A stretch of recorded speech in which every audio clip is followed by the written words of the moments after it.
दुरूद शरीफ पढ़ लें।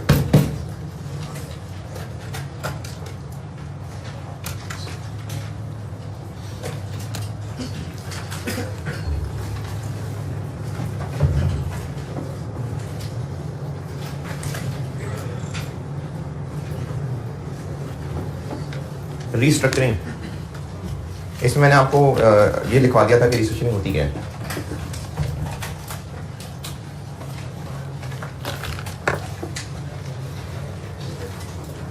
रीस्ट्रक्चरिंग होती है अगर मैनेजमेंट कोई चेंज करे बिजनेस के स्ट्रक्चर में, और ये भी मेरा ख्याल है मैंने बोल दिया था, दोबारा बोल देता हूँ कि अगर पहले 4 काम हो रहे हैं और एक नया काम शुरू कर दें तो फिर रीस्ट्रक्चरिंग नहीं है, क्योंकि चेंज नहीं है।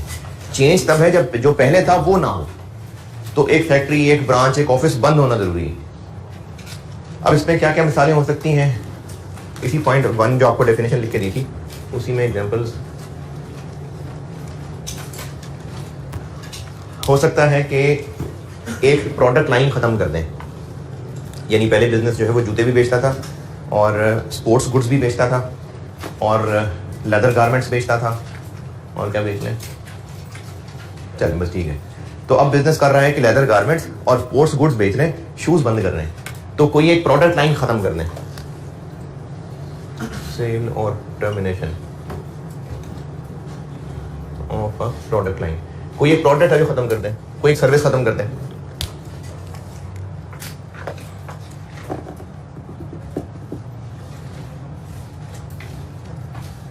प्रोडक्ट लाइन लिखा है।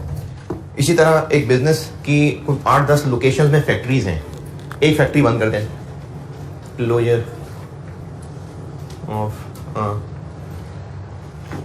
लोकेशन, ठीक है लोकेशन, ठीक है बिजनेस लोकेशन, कोई एक बिजनेस लोकेशन बंद कर दें। किसी एरिया में फैक्ट्री थी, उस एरिया में हालात ख़राब हो गए, ख़तरनाक हालात हो गए, तो उस फैक्ट्री को बंद करके निकले यहाँ से। अच्छा, इसी तरह से मैंने कहा था कुछ नया शुरू करना अगर,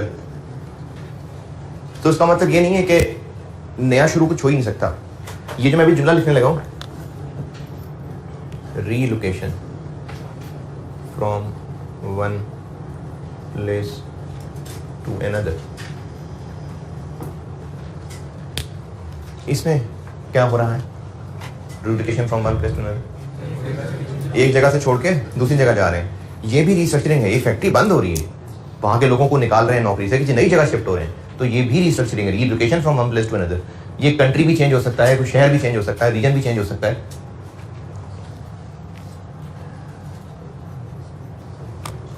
मैनेजमेंट स्ट्रक्चर में चेंज हो जाए, ये मैंने उस दिन ब्रांचेज वाली एक मिसाल दी थी, चेंजेस इन मैनेजमेंट स्ट्रक्चर।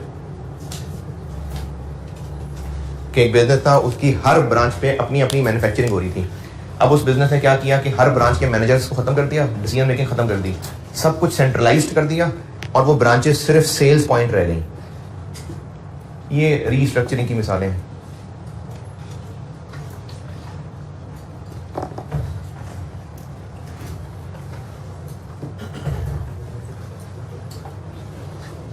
अच्छा, अब इस टॉपिक का इस 37 से क्या ताल्लुक है, इस सब में खर्चे क्या होंगे, इसमें खर्चे क्या इन्वॉल्व है, क्योंकि इस 37 पढ़ रहे हैं तो कोई खर्चे होने होंगे। इसमें खर्चे क्या इन्वॉल्व है इन मिसालों में, हैं प्लांट डिसमेंटलिंग करनी होगी, ठीक है, और सेल्स बंद हो जाएगी, इसमें खर्चा क्या है, खर्चा कह रहा हूँ, एक जगह से दूसरी जगह शिफ्ट कर रहे होंगे, रीलोकेशन बिल्कुल ठीक है, इस पर खर्चे होंगे। और जिन एम्प्लॉयज को निकालेंगे तो निकाल देंगे, खर्चा क्या है, उनको कंपनसेशन देनी पड़ेगी जिन एम्प्लॉयज को निकालेंगे, ये इसके सवालों का एक मेजर खर्चा है। और बिजनेस, अच्छा पूरा बिजनेस नहीं बंद हो रहा, पूरा बिजनेस बंद हो जाए तो 37 कौन लगाएगा बैठ के, पूरा बिजनेस नहीं बंद हो रहा, कोई फैक्ट्री बंद कर देते हैं, कोई एक प्रोडक्ट छोड़ देते हैं, कुछ लीगल खर्चे हो सकते हैं, एक जगह चेंज करनी है, बंद करनी है, कोई ना कोई लीगल खर्चे हो सकते हैं। फिर हम एक जगह से बिजनेस छोड़ के जा रहे हैं, हो सकता है वहां के कस्टमर सप्लायर से अच्छे कॉन्ट्रैक्ट्स हैं कि हम आपसे ही खरीदा करेंगे, हमें रेट अच्छे दें, तो वो नाराज हो जाएंगे, तो उनको कोई पेनल्टीज देनी पड़ सकती हैं। हो सकता है कहीं किसी जगह काम करने के लिए गवर्नमेंट से कोई लाइसेंस लिया हो और गवर्नमेंट ने कहा हो कि अगर 3 साल से पहले गए तो फिर जुर्माना पड़ेगा, तो पेनल्टीज हो सकती हैं। बिल्कुल ठीक है शाबाश, ये खर्चे होते हैं इस काम से रिलेटेड। IS 37 ही का रोल बीच में ये आ गया कि इस सारे काम में 2-4 महीने नहीं लगते, कई महीने लग जाते हैं। अब अगर कई महीने लग जाते हैं तो फिर हो सकता है एक से ज़्यादा अकाउंटिंग ईयर्स इन्वॉल्व हो जाएं। जैसे 2020 के कहीं आखिर में ये ख़त्म करना शुरू किया हो और 21 में जाके ख़त्म हुआ हो, 22 में जाके ख़त्म हुआ हो, तो 37 का रोल बीच में ये आ रहा है कि इन खर्चों को कब रिकॉर्ड करना है। ये सारा काम है, ये डिस्कशन है इस वक्त कि इससे रिलेटेड जो खर्चे होंगे उनको किस पीरियड में रिकॉर्ड करना है। और इसके लिए मेन ट्रिगर पॉइंट ये है कि जिस दिन लोगों को उम्मीद लग गई कि आप फैक्ट्री बंद करने लगे, कर लें खर्चे रिकॉर्ड, जिसकी अंग्रेजी लिखवाता हूं भी, लेकिन इसका मेन पॉइंट ये है कि इन कामों पे जो खर्चे होंगे उन खर्चों को कब रिकॉर्ड करना है, क्योंकि एक से ज्यादा अकाउंटिंग ईयर्स इन्वॉल्व हो जाएंगे। तो उसका जवाब ये है कि जिस दिन लोगों को उम्मीद लग गई कि बस अब यहां से दाना पानी खत्म है, अब ये सब दुकान बंद होने लगी, उस दिन इन खर्चों को रिकॉर्ड कर लेंगे। लिखें इसके लिए अंग्रेजी रीस्ट्रक्चरिंग बता रहा हूं, पॉइंट 1 लिख के दिया था जो मैंने बोर्ड पे लिखा था। रीस्ट्रक्चरिंग में जो लिखा था ना वो पॉइंट 1 था, उसकी मैंने मिसालें दे दी। अब पॉइंट 2 लिखें कि करना क्या है, ये बता रहे हैं।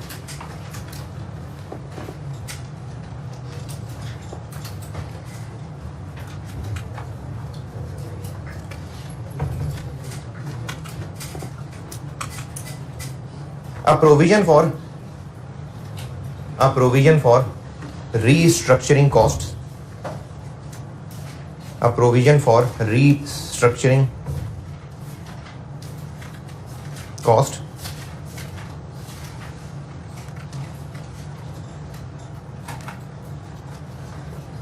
is recognized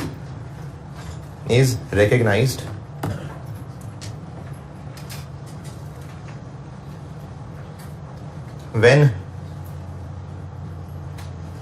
कंस्ट्रक्टिव ऑब्लिगेशन, इसमें ना लीगल ऑब्लिगेशन का मतलब नहीं, कंस्ट्रक्टिव, क्योंकि मैंने इसके लिए आपको लिखवाया था restructuring is a programme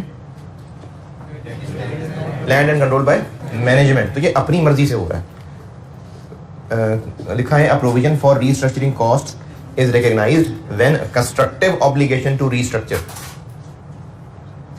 when constructive obligation to restructure arises. Constructive obligation to restructure arises. That is when both of the following conditions are met.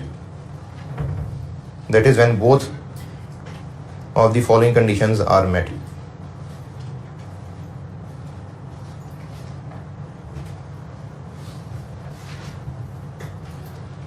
दो कंडीशंस हैं, दोनों पूरी होनी चाहिए।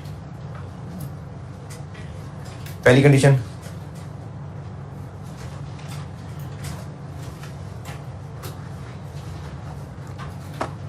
entity has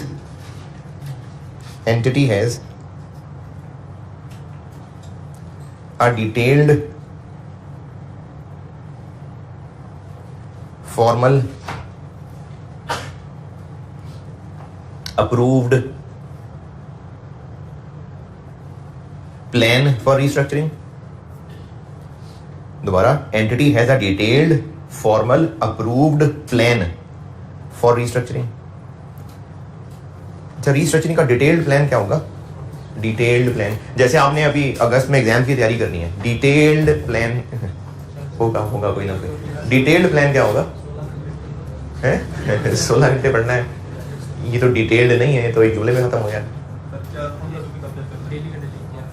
रोज का प्लान होगा कि कौन सा टॉपिक पढ़ना है, कितने दिन पढ़ना है, उसके कितने सवाल करने हैं, ये डिटेल्ड है। तो रीस्ट्रक्चरिंग के डिटेल्ड प्लान में क्या क्या होगा? ये मिसाल है ना, एक फैक्ट्री बंद करनी है, डिटेल्ड प्लान क्या होगा? कब फैक्ट्री बंद करनी है, कहाँ रिलोकेट करना है, बस सप्लायर से कैसे डील करना है, पेनल्टी, हाँ वो डील कैसे करना है, और लीगल चार्जेस क्या आएंगे, टाइम कितना लगेगा, शाबाश, ठीक है, सही है, सारे सही बता रहे हैं। हाँ, शिफ्ट करने में टाइम लगेगा, उसकी अरेंजमेंट कौन करेगा, किसकी जिम्मेदारी होगी, वर्कर्स से कैसे बात करनी है, उनसे कौन नेगोशिएट करेगा, कौन कौन से लोगों को निकालना है, कौन से लोगों को नहीं निकालना है, जिनको नहीं निकालना है उनसे कैसे बात करनी है, जिनको साथ लेके जाना है उनको कैसे बात करनी है, जिनको वहीं छोड़ देना है उनको कैसे बात करनी है, ये सब डिटेल के अंदर शामिल है। तो डिटेल प्लान हो। और दूसरी condition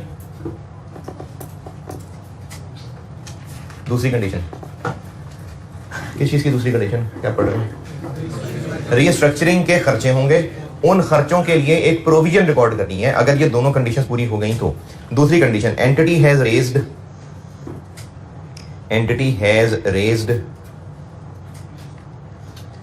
a valid expectation, entity has raised a valid expectation in those affected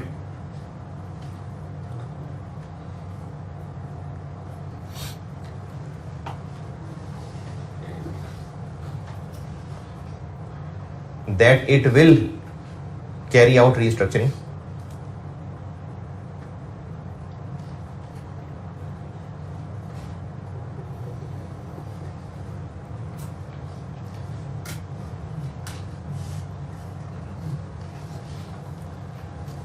ये पॉइंट रिपीट कर रहा हूं, entity has raised a valid expectation in those affected, यानी उन लोगों को उम्मीद लगा दी हो, किस बात की उम्मीद, that it will carry out restructuring. अच्छा, ये उम्मीद कैसे लग गई होगी लोगों को कि अभी फैक्ट्री बंद होने वाली है, कोई पब्लिसिटी शुरू हो गई होगी, तो अब वही बात आगे चल रही है, ठीक, by starting to implement the plan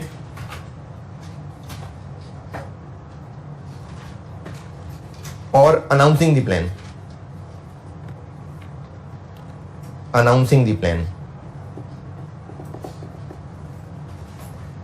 इस सारी अंग्रेजी दोबारा बता रहा हूं। Provision for restructuring cost is recognised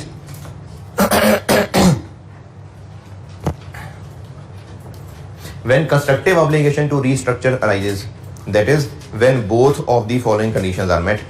पहली condition, entity has a detailed formal approved plan for restructuring, और दूसरा, entity has raised a valid expectation in those affected, किस बात की, that it will carry out restructuring.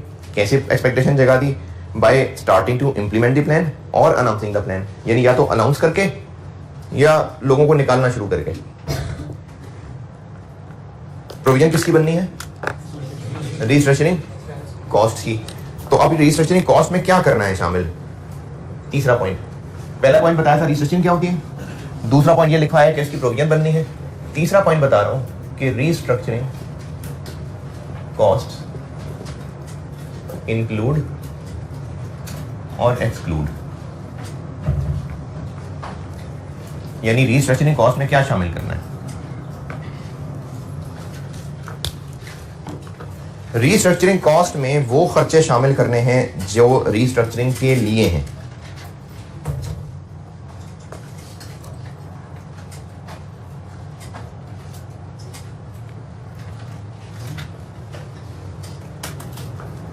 ये वो खर्चे हैं जो डायरेक्टली रिलेटेड हैं इससे।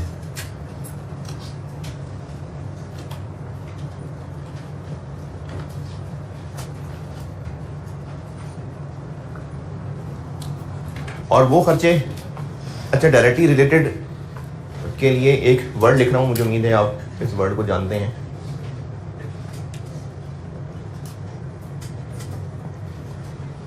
इंक्रीमेंटल, यानी रिस्ट्रक्चरिंग करेंगे तो खर्चा होगा, लेकिन ये कह देने से एक और शक बन जाएगा कि अच्छा फिर वो खर्चे भी शामिल होंगे, तो नहीं, उसके लिए यहां नफी आ गई, cost relating to ongoing activities. इसकी मिसाल मैं आपको ऐसे बताता हूं कि अगर एक घर से सामान शिफ्ट करना है, कभी आपने हॉस्टल शिफ्ट किया हो या वैसे अगर कहीं घर में रहते हैं और घर शिफ्ट किया, तो घर का सामान शिफ्ट करना है, रूम का सामान शिफ्ट करना है, तो क्या क्या खर्चे होंगे। अगर सारा सामान खुद ही नहीं कंधे पे उठा सकते तो लेबर कॉस्ट लगेगी और ट्रांसपोर्टेशन कॉस्ट लगेगी, ठीक है। अब ये सामान शिफ्ट करने की कॉस्ट लग गई। अब जब सामान शिफ्ट हो गया तो वो जो पीछे सब गंदमंद रह गया, मट्टी पड़ी रहेगी, वो पुराने दौर में कभी खाली कागज फेंके थे वो नजर आ रहे हैं, वो सिगरेट की डब्बी छुपा के फेंकी थी लेकिन अब नजर आ गई है। तो अब जो वो सारा सामान हटाने से गंदमंद वहां पड़ा रह गया, उसकी भी सफाई करनी है, क्योंकि हो सकता है वो जगह भी हमारी हो लेकिन हमने अब वहां से एक और जगह पर जाना हो, वो जगह हो सकता है किसी को किराए पे देनी है, तो वो जो जगह वहां गंदी मंदी रहेगी उसकी सफाई करनी पड़ेगी। शिफ्टिंग का खर्चा है। इंक्रीमेंटल तो है, क्यों है इंक्रीमेंटल, शिफ्टिंग होगी तो वो खर्चा होगा, लेकिन वो शिफ्टिंग के खर्चे में इसलिए शामिल नहीं है क्योंकि वो अब बाद में क्या करना है उससे रिलेटेड है, ऑन गोइंग एक्टिविटी से रिलेटेड है। अगर हम वो जगह खाली करके बस जा रहे होते तो फिर जगह पे जो भी पड़ा रहे, बाद में आने वाला खुद ही देख लेगा। लेकिन अगर हम उसको वहां से खाली करने के बाद वहां का कोई ना कोई इंतजाम कर रहे हैं तो इसका मतलब हमने कुछ और मजीद करना है तो इंतजाम कर रहे हैं। तो वो खर्चा जो रिस्ट्रक्चरिंग करने के लिए है वो रिस्ट्रक्चरिंग कॉस्ट में आएगा, और जो बाद के कामों से रिलेटेड है वो रिस्ट्रक्चरिंग कॉस्ट में नहीं आएगा। ये तो बात काफी नहीं है, याद नहीं रहेगी, इसलिए एग्जांपल देख लेते हैं।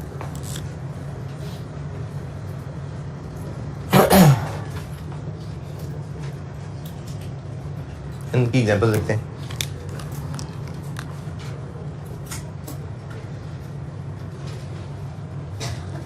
एसेट रिमूवल कॉस्ट यानी डिसमेंटलिंग कॉस्ट।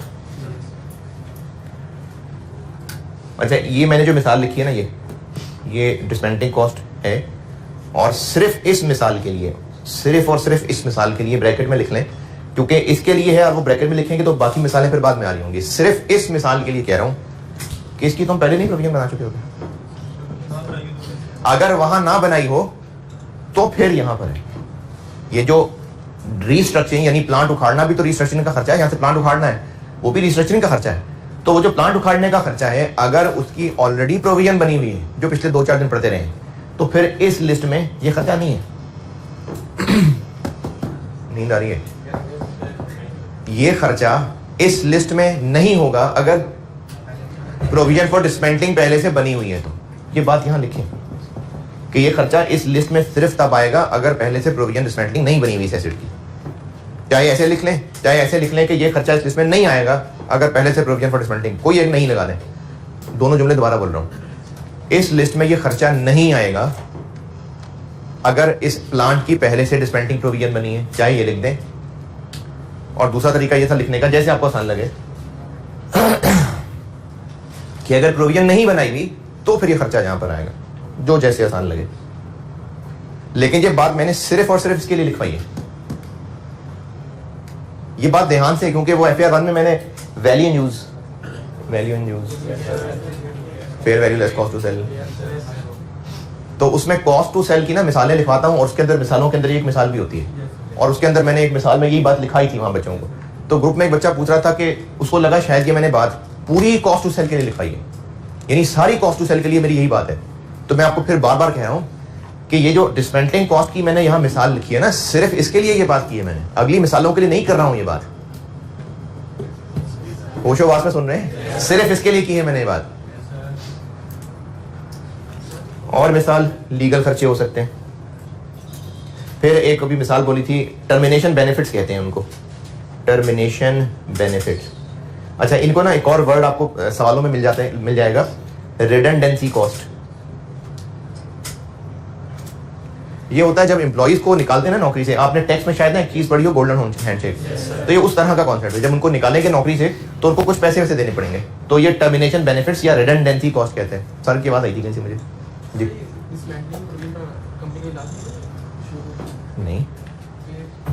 अच्छा, एक बात और याद आई, हाँ, वो भी एक ग्रुप में एक बच्चे ने पूछा था ऑनलाइन वाले कि ये तो नहीं सुना इस तरह पहले कभी कि गवर्नमेंट का है कि जगह खाली कर जाओ 20 साल बाद। यानी ये तो नहीं होता कि गवर्नमेंट फैक्ट्रियों को आके कह रहे हैं निकलो यहां से। तो ये पॉइंट लिखने का मतलब ये नहीं था कि हर दफा हर फैक्ट्री को गवर्नमेंट ने कह रहे हैं निकलो यहां से। ये तब होगा अगर कहीं पर फैक्ट्री किसी ऐसी जगह बनी है जहां बनाने से पहले गवर्नमेंट से इजाजत जरूरी थी और उन्होंने ऐसी शर्त लगाई थी, तो ये टॉपिक है। इस टॉपिक के IAS में लिखने का मतलब ये नहीं था डिसमेंटलिंग वाले के दुनिया में जहां भी फैक्ट्रीज हैं उन सबको गवर्नमेंट ने कहा 20-20 साल बाद निकलो। सब जगह ऐसा नहीं है। ये टॉपिक उन जगहों के लिए लिखा गया है जहां ऐसा है। तो वो क्यों हो सकता है? वो ऐसे ही हो सकता है कि यहाँ गवर्नमेंट ने फ्यूचर प्लानिंग की है, क्योंकि इंटरनेशनल अकाउंटिंग स्टैंडर्ड है ना, तो कई मुल्कों की गवर्नमेंट जो बेहतर होती है वो फ्यूचर प्लानिंग करते हैं कि 20 साल बाद क्या करना है, 40 साल बाद क्या करना है।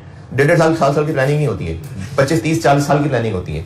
तो अगर किसी एरिया में गवर्नमेंट को पता है कि यहाँ अभी तो नहीं, 40 साल बाद आबादी इतनी बढ़ गई होगी कि यहाँ पर एक ब्रिज बनाना पड़ेगा, तो अभी फिलहाल तो वो फैक्ट्री की इजाजत दे रहे हैं, लेकिन गवर्नमेंट को पता है कि 40 साल बाद यहाँ ब्रिज बनना है, तो उनको कहेंगे 40 साल बाद निकलना है यहाँ से आपने। वहां पर फिर डिसमेंटलिंग की प्रोविजन बन रही होगी, वरना हर दफा नहीं होती है। जब भी प्लांट लगेगा डिसमेंटलिंग की प्रोविजन बनेगी नहीं। तो नॉर्मली ये ही होता होगा। कॉस्ट टू सेल का, कॉस्ट टू सेल नहीं, रिस्ट्रक्चरिंग कॉस्ट का हिस्सा होगा ये। हाँ, अगर कहीं किसी प्लांट पर डिसमेंटलिंग की प्रोविजन बनी है और उसी प्लांट की फैक्ट्री की रिस्ट्रक्चरिंग की बात हो रही है, फिर ये डिसमेंटलिंग कॉस्ट इसमें नहीं आ रही होगी। और मिसाल लिखिए आगे उसी में लेफ्ट वाले में, यानी रिस्ट्रक्चरिंग कॉस्ट में क्या शामिल है उसी की और मिसालें बता रहा हूं। पेनल्टीज, कंपनसेशन,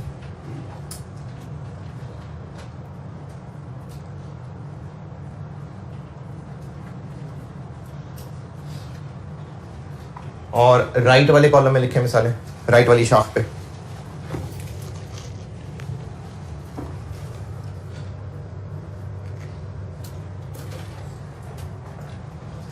रीलोकेशन कॉस्ट, ये क्या होती है? रीलोकेशन कॉस्ट, फैक्ट्री यहां से खत्म कर दी, ये रिस्ट्रक्चरिंग है। अब उस सामान को मजीद इस्तेमाल करना है तो रीलोकेट करेंगे ना, तो ये रीलोकेट करने का खर्चा किस शाख से रिलेटेड है? ऑनगोइंग। देखिए हमने एक फैक्ट्री खत्म कर दी, अब वहां का सामान हम क्यों रीलोकेट कर रहे हैं, क्यों उठवा के सामान वहां से शिफ्ट कर रहे हैं?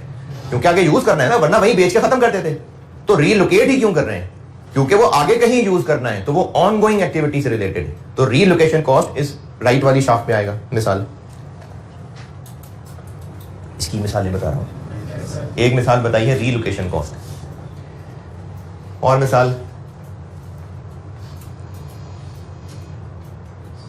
Retraining cost. सिर्फ ट्रेनिंग का वर्ड भी काफी है, लेकिन आइए इसमें मिसाल रीट्रेनिंग इसलिए लिखी होगी, retraining cost of continuing staff, retraining cost of continuing staff.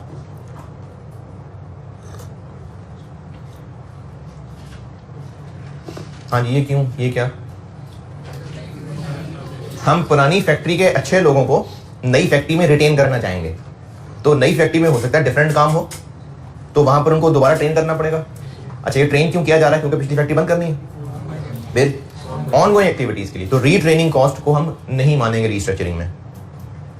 Marketing cost, marketing cost, अब नया काम करने लगे उसकी मार्केटिंग करनी होगी, तो मार्केटिंग कॉस्ट। चलिए इतनी मिसालें काफी हैं। प्रोविजन खत्म।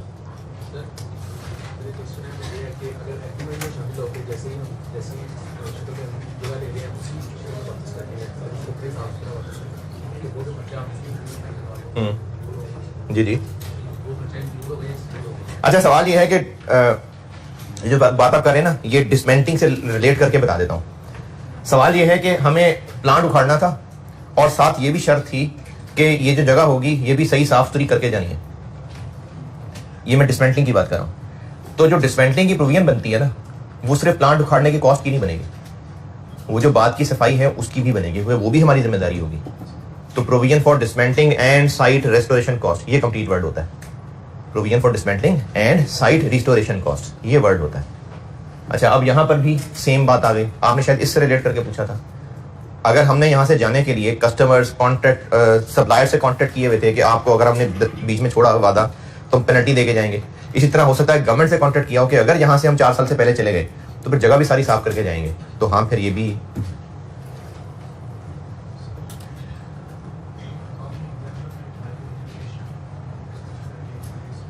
हाँ? अच्छा, मैंने यहाँ पर लिखवाया है, एक स्टूडेंट पूछ रहा है कि मैंने तो लिखवाया है relocation from one place to another, और मैं वहां पर कह रहा हूँ रीलोकेशन कॉस्ट, उसमें नहीं आना, इसमें आना।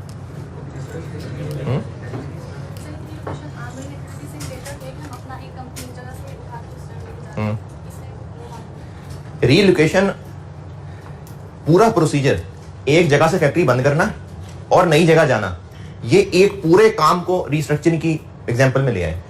लेकिन इस पूरे काम में से वो खर्चे जो एक फैक्ट्री बंद करने के हैं वो ये हैं, और जो नई जगह पे जाने के हैं वो ये हैं। इसको ना पूरा काम, जैसे आप कहें कि अपने घर शिफ्ट करना है, तो आप किसी को ये बताएं कि मैं घर छोड़ रहा हूं या कहीं घर शिफ्ट कर रहा हूं, दोनों जुमले मुख्तलिफ है ना। फिर मैं घर छोड़ रहा हूं, क्यों, क्या हो गया, अल्लाह खैर करे, ठीक है, कुछ नहीं होता, लेकिन शिफ्ट कर रहा हूं। तो चूंकि बोलने में शिफ्ट करना पूरी ट्रांजेक्शन को बताना है कि हम शिफ्ट कर रहे हैं यहां से, लेकिन रिस्ट्रक्चरिंग कॉस्ट के अंदर सिर्फ वो खर्चे आएंगे जो पहला वाला घर छोड़ने से रिलेटेड है। पूरा काम बोलने में रिलोकेशन है, लेकिन रीस्ट्रक्चरिंग कॉस्ट के अंदर सिर्फ वो खर्चे आने हैं जो पहली फैक्ट्री बंद करने से रिलेटेड, क्योंकि जो नई जगह जाना है वो तो ऑन गोइंग हो गया ना, तो फिर वो रीस्ट्रक्चरिंग कॉस्ट का हिस्सा नहीं है। बाकी इंशाल्लाह प्रैक्टिस में बेहतरी हो जाएगी। बस प्रोविजन खत्म हो गई और कंटीजेंट लायबिलिटी और एसेट आसान आसान सी चीजें वो करके फिर प्रैक्टिस करते हैं इसकी। जी किसकी?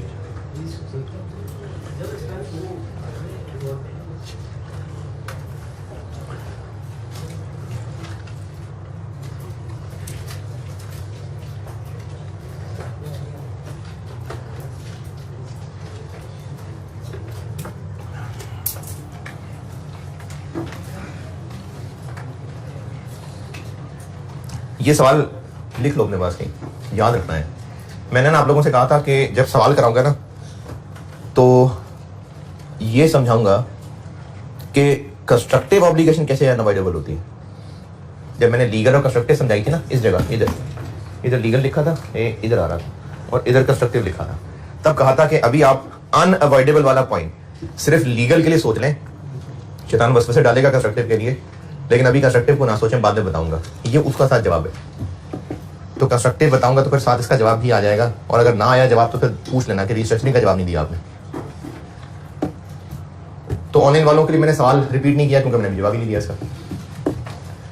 प्रोविजन खत्म, 3 हिस्से थे इस चैप्टर के, provisions, contingent liability and contingent assets. दूसरा हिस्सा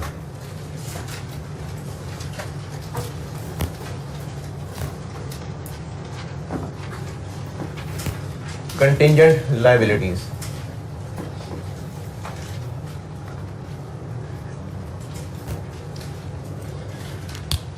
बाकी प्रोविजन से रिलेटेड जो या जितना ज्यादा भी कच्चा रह गया है वो प्रैक्टिस से इंशाल्लाह बेहतरी हो जाएगी। कंटिंजेंट लायबिलिटीज, पहले तो उसकी डेफिनेशन बता दो ना कि कंटिंजेंट लायबिलिटी होती क्या है। Contingent liability is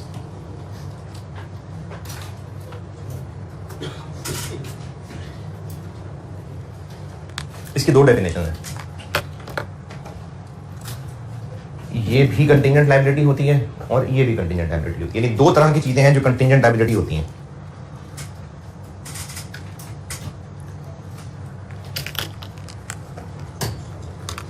contingent liability is a present obligation, present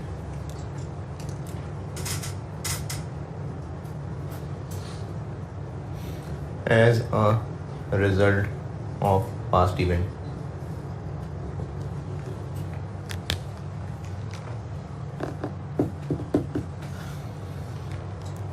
यहां तक कुछ जानी पहचानी बात है। ये तो प्रोविजन में भी पढ़ा था, तो इसका जवाब but a provision is not recognized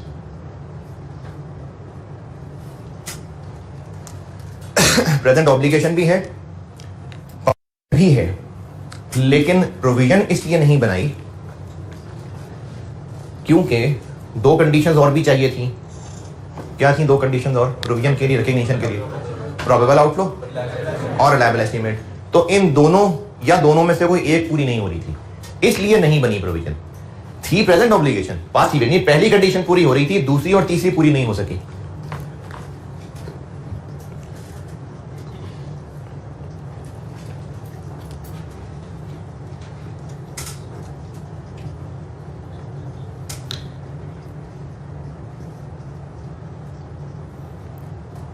outflow of economic resources is not probable. यानी हमने चीजें बेच तो दी हैं और वारंटी भी दी है, लेकिन हमें लगता है कि इतनी अच्छी चीजें हैं, इनमें खराबी तो होनी कोई नहीं, बहुत कम चांस है कि कोई भी रिपेयर के लिए वापस आएगा। तो चूंकि आउटफ्लो प्रोबेबल ही नहीं है, इसलिए वारंटी की प्रोविजन नहीं बनेगी। इसी तरह से कोर्ट में केस हमारे खिलाफ है और हमें पता है कि झूठा केस है, इसमें कोई जान ही नहीं है केस में, तो उसको फिर हमने खर्चे की उम्मीद ही छोड़ दी है। ये कंडीशन पूरी होगी, ये कंडीशन पूरी ना हो सकी। 3 कंडीशन होती है, present obligation as the result of past event, outflow probable और लायबल एस्टीमेट। तो आउटफ्लो नहीं था प्रोबेबल, 50% से कम चांस थे, केस हुआ है, लेकिन आउटफ्लो के चांसेस दूसरी पार्टी के पास सबूत ही नहीं है, तो आउटफ्लो के चांसेस नहीं है, इसलिए वो प्रोविजन नहीं बन सक रही, या फिर रिलायबल एस्टीमेट नहीं लग सक रहा। हमारा वकील कह रहा है कि आप ऐसी हरकत कर बैठे हैं कि जज भी परेशान है कि क्या क्या सजा दे। कभी दुनिया में हुआ नहीं था ऐसा, कानून नहीं लिखा गया।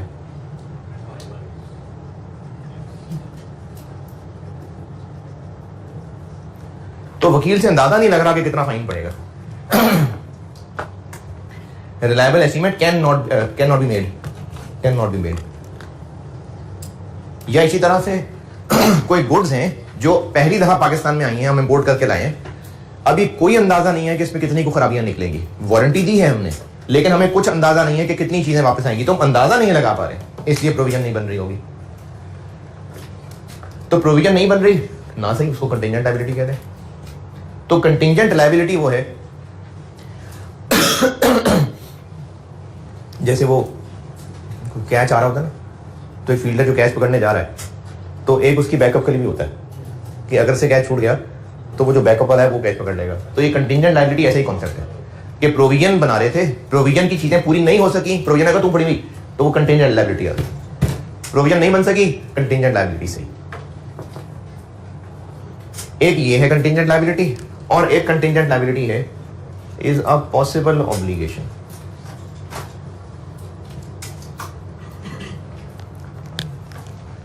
प्रेजेंट और पॉसिबल। प्रेजेंट ऑब्लिगेशन तो जिम्मेदारी है, बन चुकी है जिम्मेदारी, साबित होनी हो वो अलग बात है, जिम्मेदारी है। अगर दूसरी पार्टी के पास सबूत ही पूरे नहीं हो रहे, जिम्मेदारी है, हमें पता हमने इलीगल काम किया हुआ है, लेकिन सबूत पूरे नहीं हो रहे उसके पास, तो आउटफ्लो प्रोबेबल नहीं है। पॉसिबल ऑब्लिगेशन का मतलब है कि हमने जो ट्रांजैक्शन की थी वो एज सच तो बाय लॉ इलीगल नहीं थी, पहले भी होता था, लेकिन वकील कह रहा है कि अगर कस्टमर कोर्ट में चला गया, हो सकता है कि कस्टमर के कोर्ट में जाने से अगर जज उसके जो वो पैसे मांग रहा है वो ना भी दे, फिर भी एक इंसानी हमदर्दी के तहत हो सकता है कि जी यार चलो यार 5 लाख तो दो ना इसको, यानी तंग तो हुआ है ना, वो परेशान तो हुआ है ना, तो हो सकता है कि वो कोर्ट में चला गया तो फाइन पड़ जाए। वैसे कोई मसला नहीं है, लेकिन अगर कोर्ट में चला गया तो फिर फाइन पड़ सकता है आपको, पॉसिबल। इसी की एक और मिसाल देता हूँ, मैं इसको अंग्रेजी लिख फिर बताता हूँ, नहीं बल्कि पहले समझाता हूँ। ये अंग्रेजी लिख ली, इसकी मैंने 2 मिसालें दी हैं, लिख लेते हैं वो भी, दोबारा बता देता हूँ। एक मिसाल ये दी थी कि हमारे खिलाफ कोर्ट में केस है, लेकिन वकील को लगता है कि चांसेस बहुत कम है कि हमारे खिलाफ फैसला होगा, दूसरी पार्टी के पास सबूत ही नहीं है, तो आउटफ्लो प्रोबेबल वाली बात पूरी नहीं हो रही।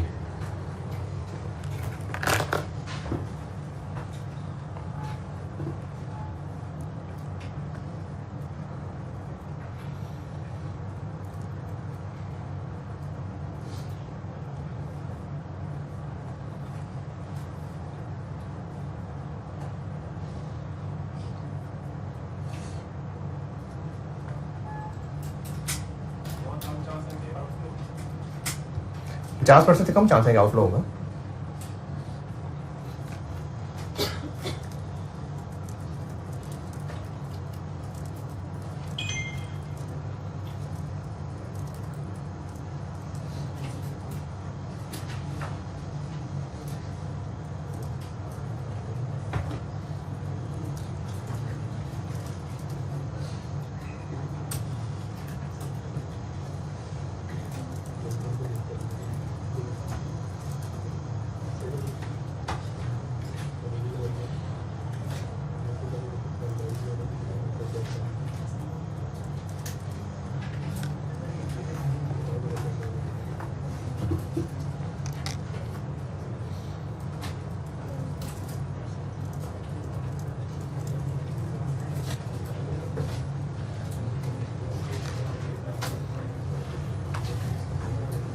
दूसरी मिसाल मैंने बताई थी, एक मिसाल लिख ली, दूसरी मिसाल मैंने बोली थी कि हमने ना कोई नई चीजें बिल्कुल बेची हैं इस दफा, उससे पहले वो पाकिस्तान में नहीं बेची थी चीजें, ना हमने ना किसी ने, तो हमें ये अंदाजा नहीं लग पा रहा कि इसमें कितने क्लेम आएंगे, ये हमें अंदाजा ही नहीं लग पा रहा।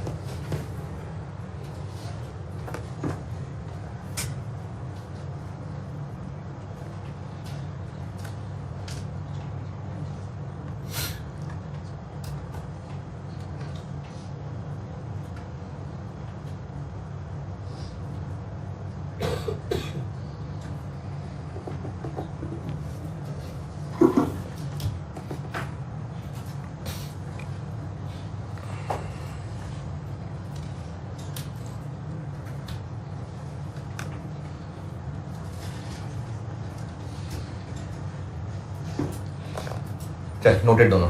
इधर आते हैं वापस।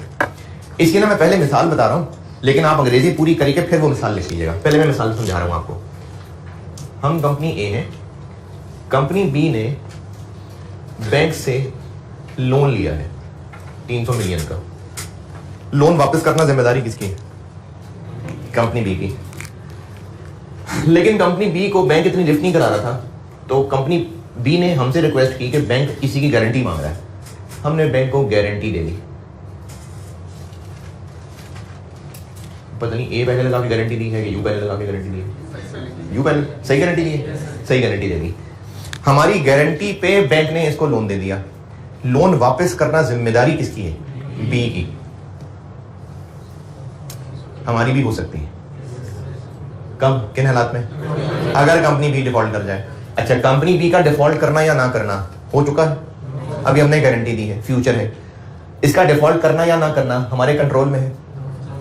हो सकता है हमारा बहुत अच्छा ताल्लुक हो, लेकिन फिर भी मुकम्मल कंट्रोल में नहीं है ये बात हमारे। अब लिखते हैं अंग्रेजी। जी जी,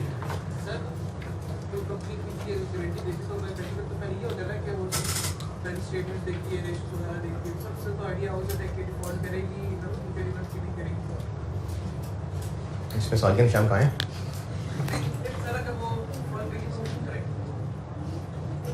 आप कह रहे हैं कि कंपनी बी को जब बैंक लोन दे रहा होगा तो बैंक ने सारी तसल्ली कर ली होगी पूरी। हाँ,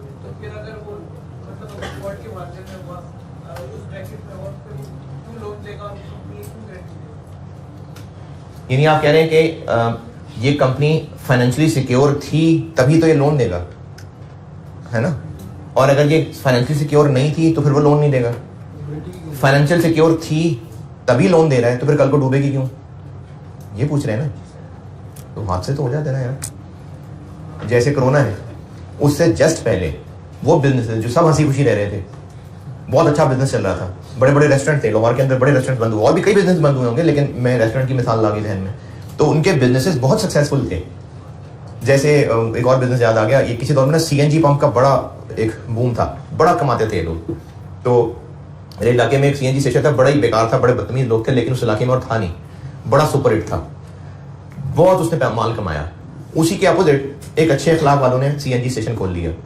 with in few days CNG बंद हो गई, गवर्नमेंट ने सीएनजी बंद कर ली, सीएनजी बंद हो गई गाड़ियों। अब उन्होंने जो बिजनेस शुरू किया बंद हो गया, बस नहीं चला।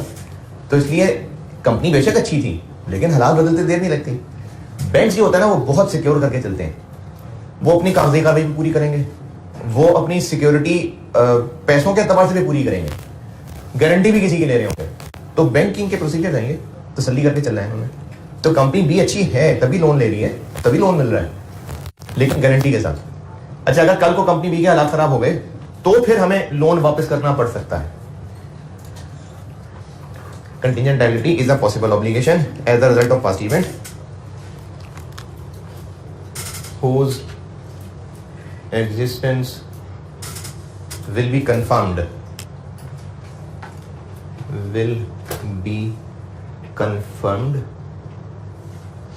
by a future uncertain event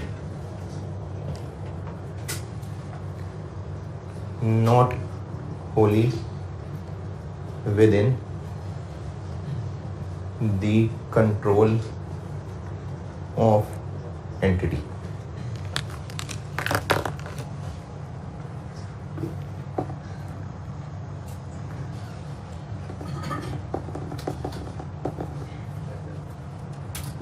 A possible obligation as a result of past event whose existence will be confirmed by a future uncertain event not wholly within the control of entity. Possible obligation है क्योंकि हम guarantee दे चुके हैं, अभी पक्की हमारी जिम्मेदारी नहीं है लोन वापस करना, लेकिन एक तलवार बहरहाल रख रही है हमारे सर पे कि हमें वापस करना पड़ सकता है। और ये पॉसिबिलिटी भी क्यों आई? क्योंकि हमने गारंटी दी थी। कब कंफर्म होगा कि हमारी जान बच रही है या फंस रही है? Will be confirmed by a future. Default करेगा या नहीं करेगा पता नहीं, अनसर्टेन है, और इसका डिफॉल्ट करना या ना करना हमारे मुकम्मल कंट्रोल में नहीं है। तो इसको कंटिंजेंट लायबिलिटी कहते हैं। इसकी ये मिसाल है। तो कंपनी ए के लिए ये गारंटी कंटिंजेंट लायबिलिटी।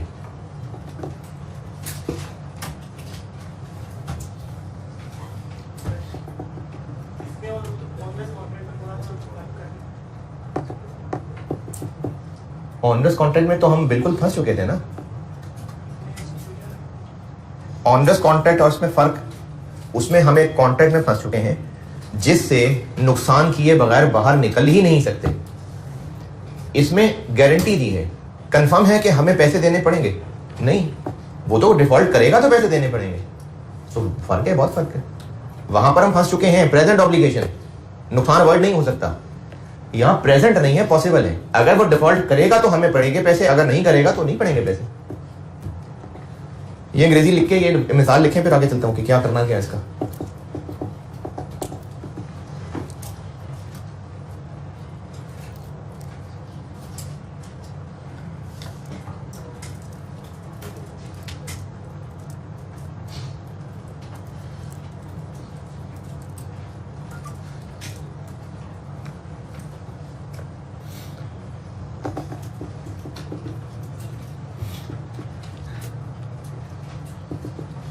चलें लिख ली अंग्रेजी।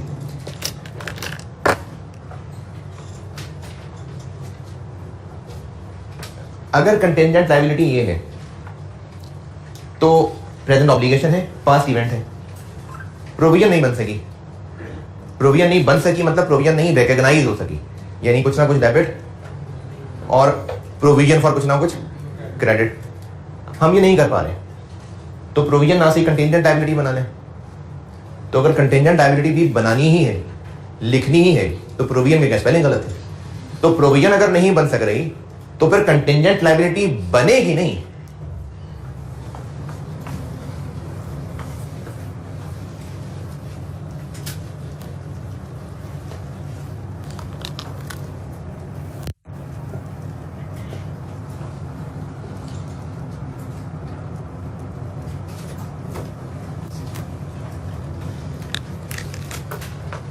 कंटेंजेंट लायबिलिटी चाहे ये है चाहे ये है, करना क्या है।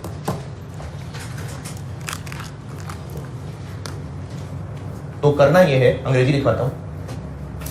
अच्छा अंग्रेजी ही लिखाऊंगा। अगर ये जो मैं यहां काम कर रहा हूं, अगर ये काम आपको ठीक लगे नोट करने वाला तो कर लेना, अगर ना तो रहने देना।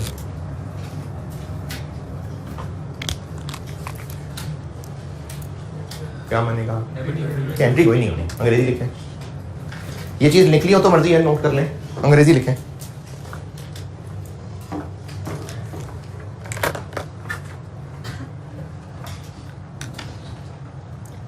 Contingent liability shall not be recognized.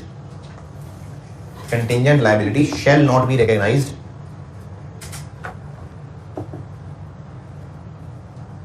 Contingent liability shall not be recognized. Rather,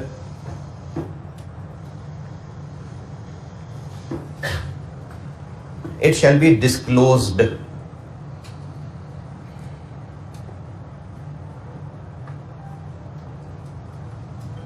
यानी वो जो अंग्रेजी के पैराग्राफ होते हैं ना, बस उनमें लिख देंगे। Unless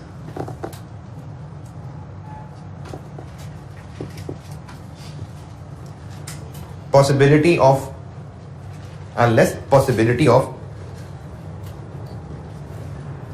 an outflow of resources, unless possibility of an outflow of resources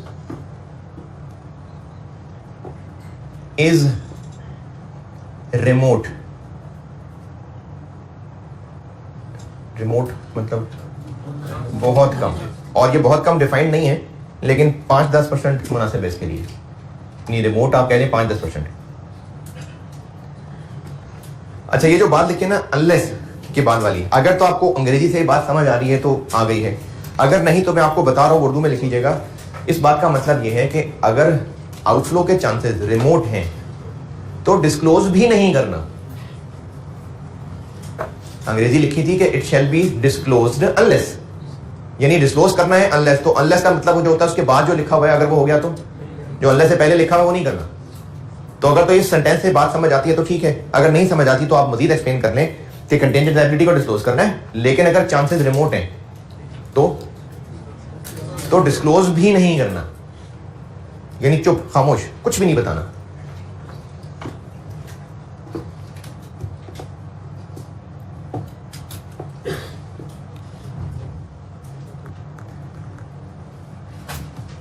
तीसरा पॉइंट लिखें, contingent liability last, contingent liability का तीसरा आखिरी पॉइंट बस। ये ना, ये भी पहले समझ लें फिर अंग्रेजी लिखवाता हूँ। तीसरा पॉइंट समझ लें फिर लिखवाता हूँ।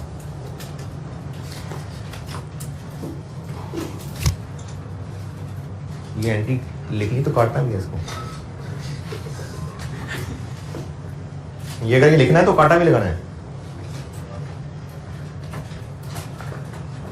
उस काटे का मतलब है अमाउंट है सामने।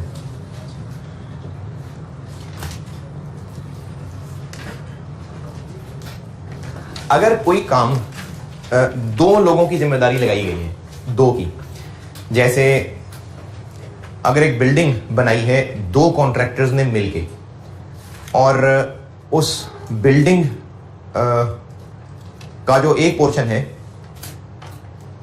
जैसे कुछ बिल्डिंग्स होती हैं, जैसे इस्लाम वो जो यूएसए में जो ट्विन टावर था, या जिस तरह से इस्लामाबाद में वो है क्या कहते हैं इसको, सेंटोरस मॉल है, बिल्डिंग एक ही है लेकिन उसके दो तीन अगर सेपरेट टावर्स हैं, हो सकता है कि एक कॉन्ट्रैक्टर ने बनाया हो, दूसरा दूसरे कॉन्ट्रैक्टर ने बनाया हो, और उन दोनों की अपनी अपनी जिम्मेदारी हो कि जितनी पोर्शन उन्होंने कंस्ट्रक्शन की थी, कंपनी ए उसके लिए वारंटी की जिम्मेदार है, और जिसने दूसरे ने अपने रिलेटेड पोर्शन किया था वो उसकी वारंटी का जिम्मेदार है।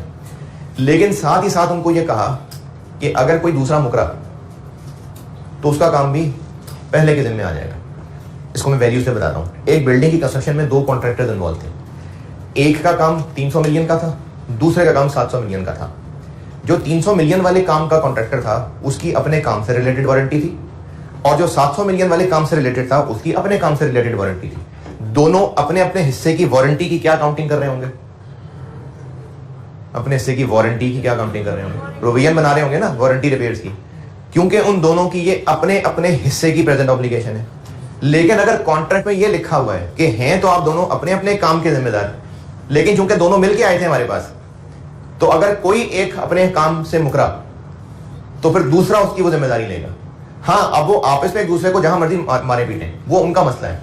कस्टमर कह रहा है कि मेरे लिए अगर एक पार्टी डिफॉल्ट की तो दूसरा उसका काम पूरा करके देगा। तो अब यहां पर हम अपने काम की प्रोविजन बनाएंगे और दूसरे की जिम्मेदारी हमारे लिए कंटिंजेंट लायबिलिटी है। क्यों? क्योंकि पॉसिबिलिटी आ गई कि अगर वो मुकरा तो इसके लिए अंग्रेजी लिखें हैं जी। पॉइंट थ्री बताने लगा। कंटिंजेंट लायबिलिटी को उठा रहा हूं, ये लिखा है 1, ये लिखा है 2, और 2 के बाद 3 देखा सही, आपको एक्स्ट्रा 2 आती है 3।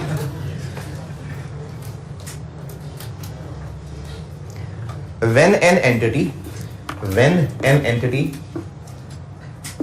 is jointly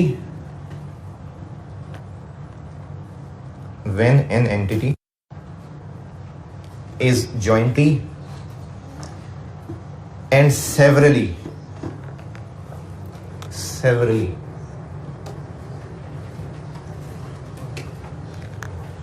ये लॉ में पढ़ा है कहीं? Jointly and severally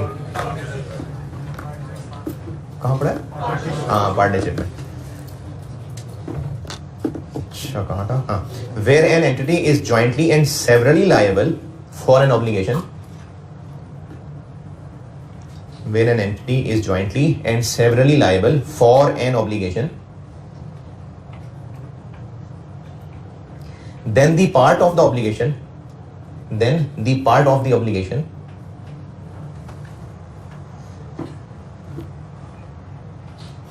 that is to be met by other parties,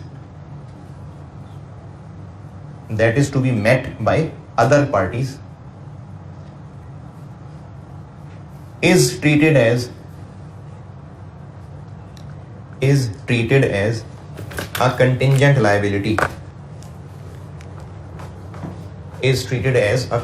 liability.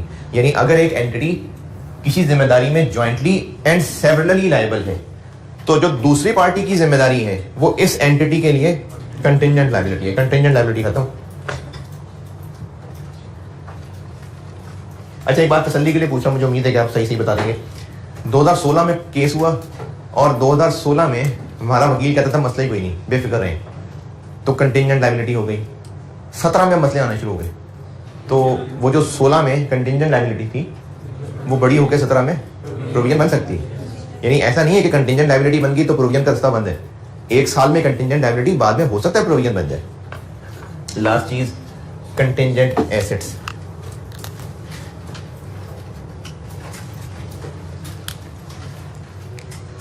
Contingent assets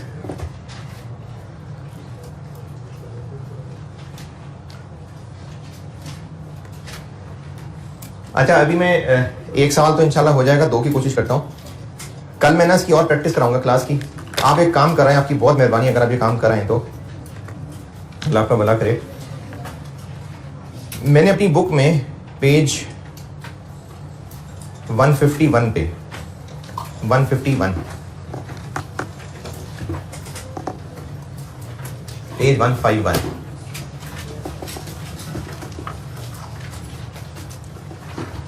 page mid onward, बल्कि मिड से भी मेरे हमने नीचे ही होगा, एक हेडिंग है अपेंडिक्स सी।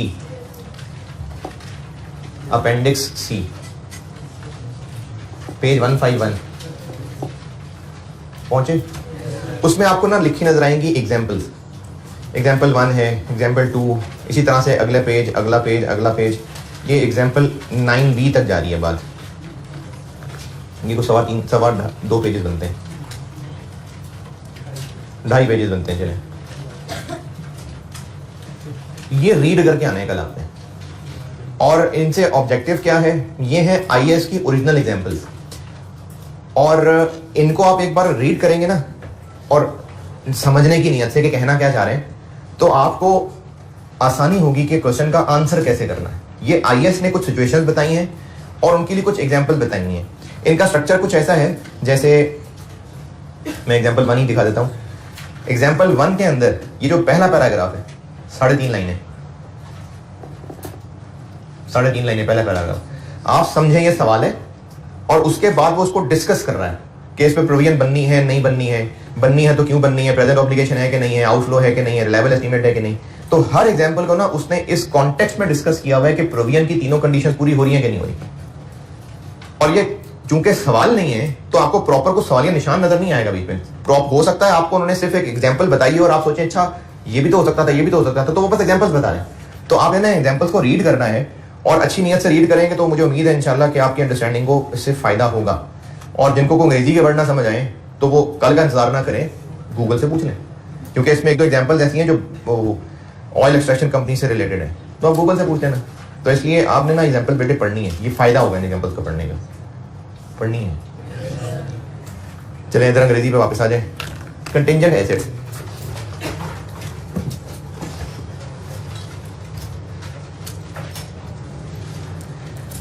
आज तक इस IAS में सारे हमारे खिलाफ ही केस कर रहे थे, अब हम करेंगे। अब कुदरत ने हमें मौका दिया है, हम केस करें।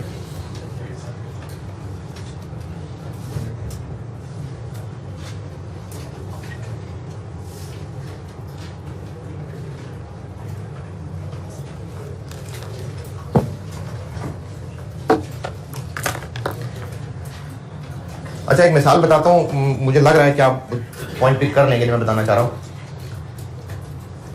एक है मुजरिम और जिस पे केस हुआ है, और एक क्लेमेंट है जिसने केस किया है। मुजरिम को पता है अंदर की बात कि जुर्म हुआ है कि नहीं हुआ, मुजरिम को पता है।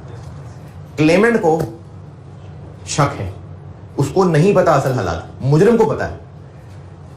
मुजरिम को चूंकि पता है तो जज का फैसला आए ना आए मुजरिम को पता है। वो ये नहीं कह सकता कि साबित तो नहीं ना हो, साबित तो नहीं ना हो रहा, करप्शन साबित तो नहीं ना हो रहा। तो मुजरिम को अंदर पता है, क्यों?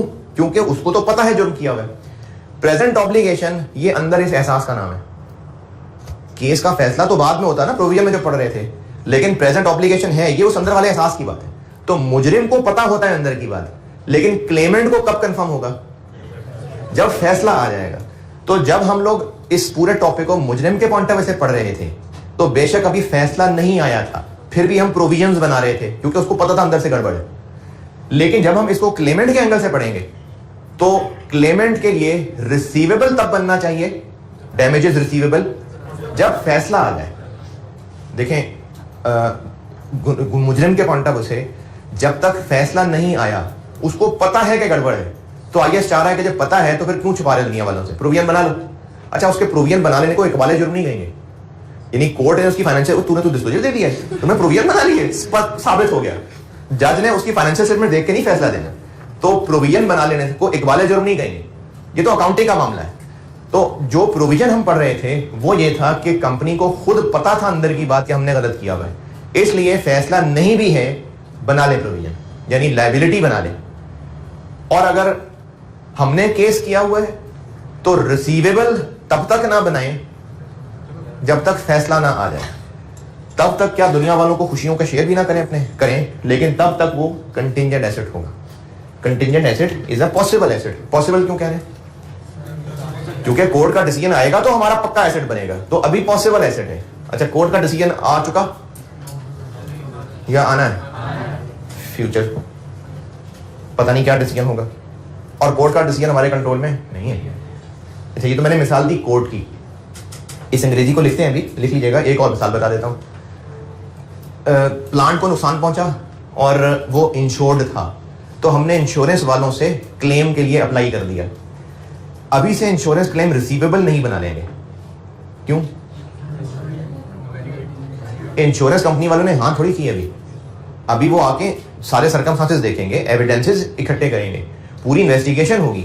जब इंश्योरेंस वाले एडमिट कर लेंगे कि ठीक है ये आपका क्लेम एक्सेप्ट हो गया है, फिर क्लेम रिसीवेबल बनेगा।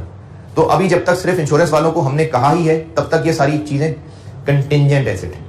तो ये अंग्रेजी लिख लें, कंटिंजेंट एसेट ये है। और ये जो दो मिसालें दी हैं, इस अंग्रेजी को लिख के वो दो मिसालें नोट कर लें। चलिए पहले अंग्रेजी तो लिखे ना, फिर मिसालें दोबारा बता दूंगा।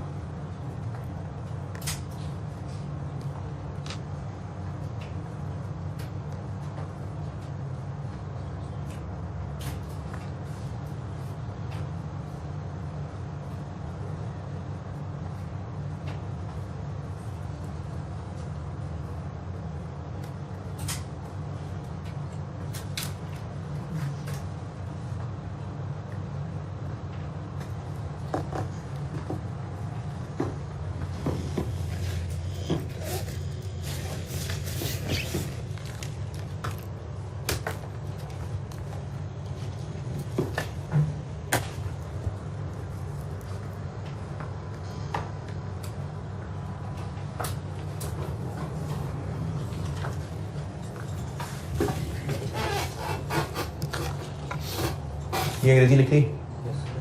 दो मिसालें दी हैं मैंने। एक मिसाल दी है कि हमने कोर्ट में केस किया है किसी के खिलाफ डैमेजेस के लिए और फैसला भी पेंडिंग है, तो ये कंटिंजेंट एसेट है।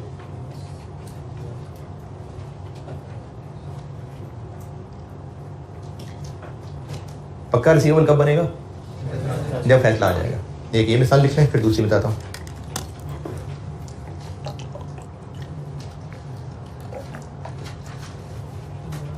जी दोबारा बता रहा हूं। पहली मिसाल, हमने किसी पार्टी के खिलाफ, वो जो पहले कस्टमर हमारे खिलाफ सू करता होता था ना, है? अब वो कस्टमर हम हैं। अब हमने अपने सप्लायर के खिलाफ केस किया डैमेजेस के लिए, तो जब तक कोर्ट में केस पेंडिंग है तब तक ये हमारा क्लेम कंटिंजेंट एसेट है। पक्का रिसीवेबल तब बनेगा जब कोर्ट का डिसीजन होगा।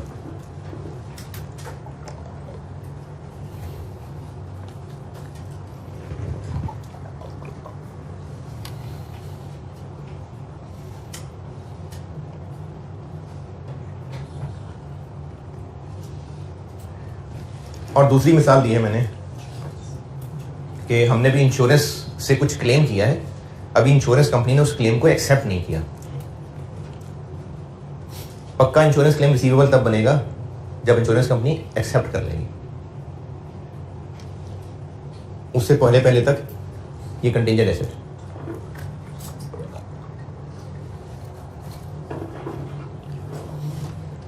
फिर भी मतलब मेरे अल्फाज याद करने की कोशिश करेंगे तो पूछ रहे उससे पहले की बात करने का कहा था, तक कहा था, तक, उससे पहले तक। तो चीज समझा करें और लिख लिया करें। फिर बता देता हूं, हमने कोई नुकसान इंश्योरेंस वालों से क्लेम किया है, जब तक इंश्योरेंस वाले उसको एडमिट नहीं कर लेते तब तक ये क्लेम कंटिंजेंट एसेट है। जब इंश्योरेंस वाले एडमिट कर लेंगे तो इंश्योरेंस क्लेम रिसीवेबल की एंट्री होगी।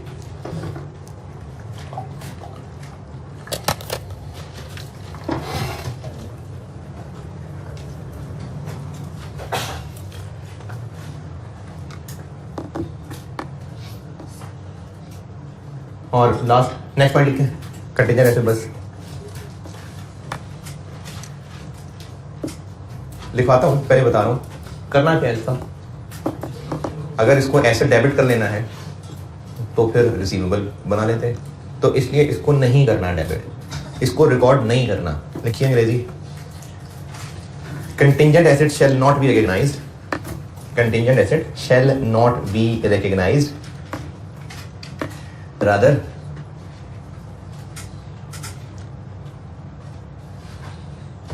it shall be disclosed, rather it shall be disclosed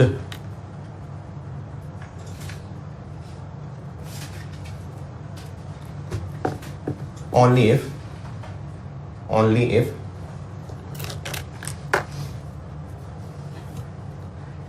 inflow of economic benefits, only if inflow of economic benefits is probable, only if inflow of economic benefits is probable। अच्छा, ice 37 खत्म। और एक सवाल, बल्कि नहीं रहने दें, सवाल की बजाय मैं जो 2-4 सवालों के बाद मैंने डिस्क्लोजर बाद में बताने थे वो मैं भी बता देता हूँ, ताकि सवाल फिर कल जो है ना वो शुरू से शुरू करें। मैं भी सवाल छोड़ता हूँ, मैं आपको डिस्क्लोजर कराता हूँ पहले। इसके डिस्क्लोजर टेस्ट हुए नहीं है लेकिन हो सकते हैं, नहीं अभी तक सिर्फ ये डिस्कशन ही होती है कि प्रोविजन की अकाउंटिंग ट्रीटमेंट बता दें। प्रोविजन के डिस्क्लोजर, प्रोविजन का नोट ऐसा टेस्ट नहीं हुआ अभी तक, लेकिन हो सकता है। तो मैं आपको इनके डिस्क्लोजर बता देता हूँ और प्रैक्टिस फिर इंशाल्लाह इसकी फुल फ्लैश कल।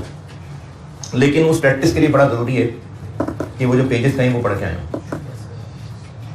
पढ़ के आने। डिस्क्लोजर बता रहा हूं और वो डिस्क्लोजर्स पहले करते हैं प्रोविजन के। अच्छा, एक टेबल और दिखाता हूं पहले आपको, पेज 151 पे आइए। ये मैंने ना एक समरी बनाई है आपके लिए, देखें शायद काम की बात लगे। पेज 151, ये मैंने अब तक की बातों को ना सारी बातें नहीं लेकिन एक मेन पॉइंट को मैंने टेबल में समेटा है।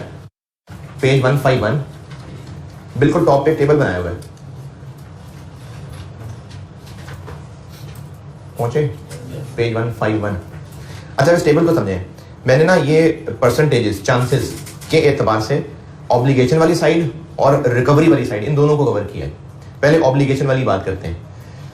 अगर तकरीबन कंफर्म है कि खर्चा होना ही होना है तो पक्की लायबिलिटी है। पहला और दूसरा टेबल, दूसरा कॉलम बता रहा हूं, पहुंच गए 151। इस टेबल में 3 कॉलम है, मैं पहला और दूसरा बता रहा हूं। पहले पहला कॉलम, पहला सिनेरियो तकरीबन कंफर्म है कि खर्चा होगा, तो ये पक्की लायबिलिटी है। लेकिन अब इससे आते नीचे, तकरीबन कंफर्म से, कंफर्म नहीं है लेकिन 50% से ज्यादा चांसेस हैं, तो इसके लिए प्रोविजन बनाई जाती है। और नीचे आते हैं 50% से कम चांसेस हैं, तो प्रोविजन नहीं है, कंटिंजेंट लायबिलिटी कह के डिस्क्लोज कर देंगे। लेकिन अगर 5% से भी कम चांसेस हैं तो फिर डिस्क्लोज भी नहीं करना, ठीक है। इसी को रिकवरी वाली साइड पे देखते हैं। अगर तो पक्का यकीन है, कोर्ट ने डिसीजन कर दिया, इंश्योरेंस कंपनी ने मान लिया, पक्का पैसे मिलेंगे, तो रिसीवेबल है। लेकिन अगर अभी चांसेस कम है लेकिन 50% से ज्यादा है, अभी ये जुमला लिखवाया अभी कि इसको डिस्क्लोज करेंगे only if inflow is probable. तो एसेट वाली साइड पे देखें, प्रोबेबल हो तो डिस्क्लोज कर रहे हैं। ऑब्लिगेशन वाली साइड पे प्रोविजन बना लेते हैं, यानी ऑब्लिगेशन को छुपाने में इतनी सख्ती आई इसकी तरफ से कि ऑब्लिगेशन को छुपाना नहीं है और एसेट्स को बढ़ा चढ़ा के नहीं बताना। इस चीज को कवर करने के लिए कि ऑब्लिगेशन पक्की हो तो पक्की लायबिलिटी है, अगर कच्ची भी हो लेकिन 50% से ज्यादा चांसेस हैं तो भी कह दो प्रोविजन। जबकि रिकवरी वाली साइड पे क्या हो रहा है कि पक्का है तो रिसीवेबल बताएं, और अगर कच्चा है डिस्क्लोज करें, लेकिन वो भी तब डिस्क्लोज करें अगर 50% से ऊपर चांसेस हैं। तो अगर रिकवरी के चांसेस 50% से कम है तो डिस्क्लोज भी नहीं करना। ये कंपैरिजन था पैरेलल। डिस्क्लोजर देख लें, ये सिंपल से हैं। प्रोविजंस,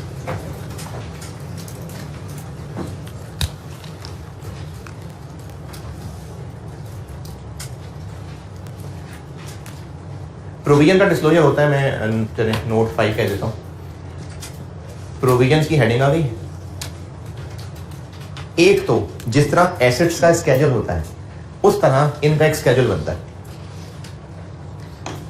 प्रोविजंस की जितनी भी क्लासेस हैं उनका बनता है स्केड्यूल।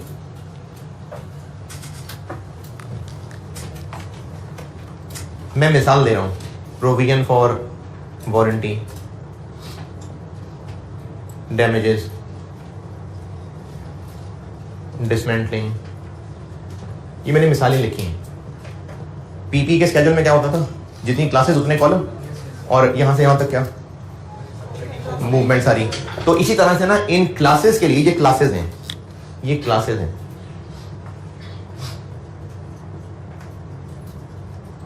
इनके लिए एक स्केड्यूल बनेगा जिसमें बताया जाएगा कि साल के शुरू में इनका बैलेंस क्या था और साल के दौरान क्या क्या हो रहा होगा। प्रोविजन, डेबिट, क्रेडिट इंक्रीज क्यों हो रही होगी,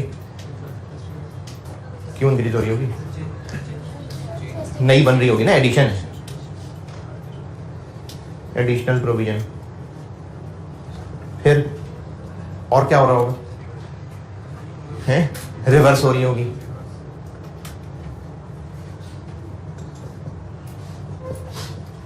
फिर इधर भी हो सकती है, मैंने टाइमिंग बस नहीं लगे इधर। और क्या हो सकता है, प्रोविजन से पक्की लायबिलिटी मतलब पेबल बन रहा होगा, वो भी चलो रिवर्स। और इतनी मेन चीज भूल गए हैं, एस्टीमेट चेंज तो इधर हो गया ना, या तो और बढ़ रही होगी या रिवर्स हो रही होगी। और इतना काम का तुम रीवैल्यूएशन, अमाउंट अपडेट करना, वो इन दोनों में कवर हो गया ना। एस्टीमेट बढ़ा रहे होंगे, इधर आ गया, कम हो रहा होगा, यहाँ आ गया।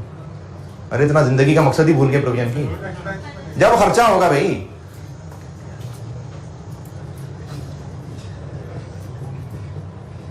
यूज, और खास तौर पे इसके लिए मजीद इसमें क्या इंक्रीज आएगी, खास तौर पे इसके लिए इंटरेस्ट।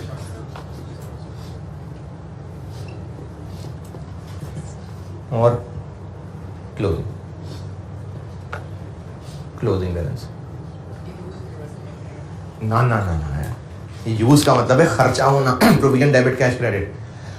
रिवर्सल का मतलब है when outflow is no longer probable, reverse कर दें। यानी reverse, provision, debit, expense, credit. Use का मतलब है खर्चा हो रहा है।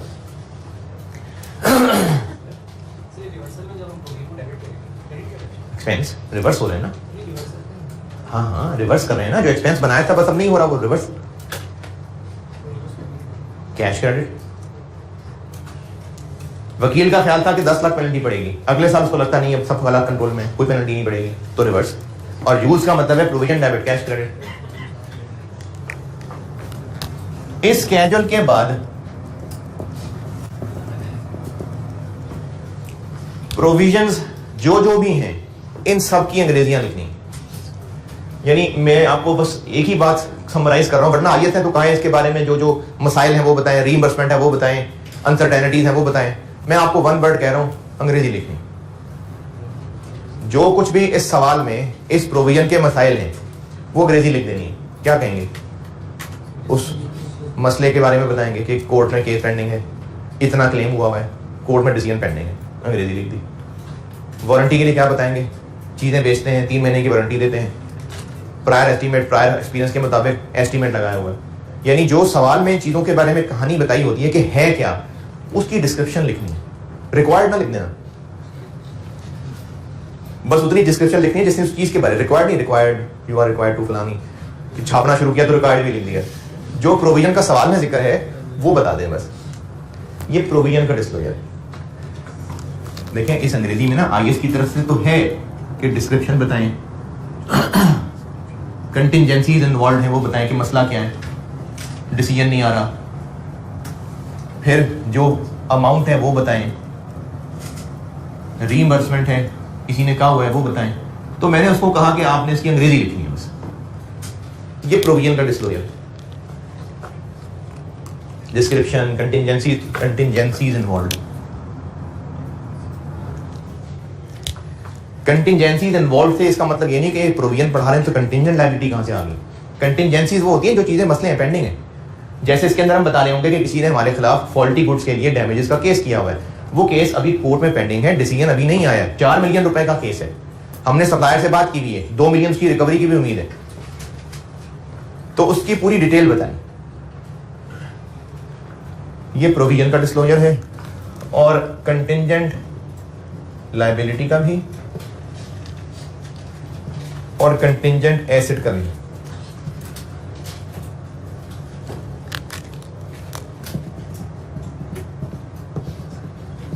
हाँ जी, बस अंग्रेजी लिख देंगे, बताना है बस दुनिया वालों को।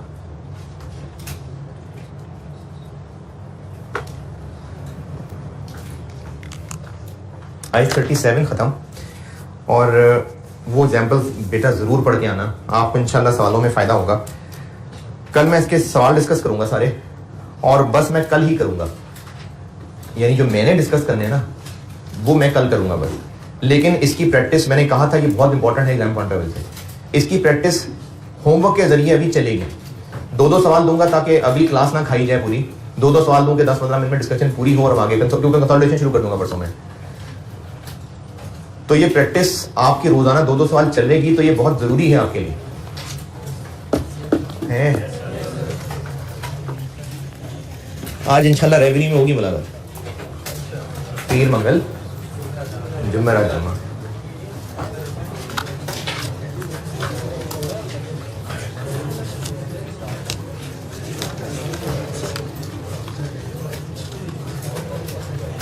कोई बात याद हो किसी को?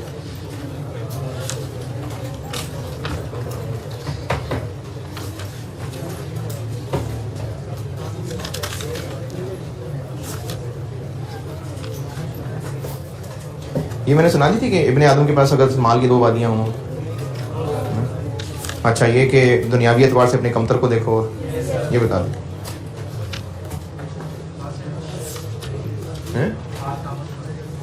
हाँ जी, इसी टॉपिक पे थी।